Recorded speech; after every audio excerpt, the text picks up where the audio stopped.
అలాంటి మాట ఇచ్చాము రాష్ట్ర ప్రజలకి.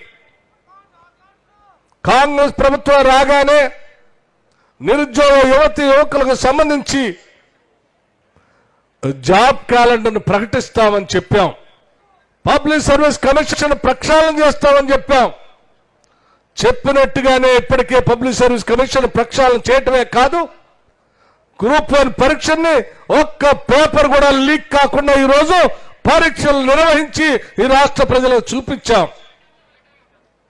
ఇప్పటికే కేవలం 3 నెలల్లోనే 30,000 ఉద్యోగాలకు సంబంధించి నియామక పత్రాలను అందించాం. మరో 35,000 ఉద్యోగాలకు సంబంధించి ప్రాసెస్ లో పరీక్షలు నిర్వహించి కొద్ది రోజుల్లోనే నియామక పత్రాలు అందించే కార్యక్రమం తీసుకొని ముందుకు పోతా ఉన్నాం.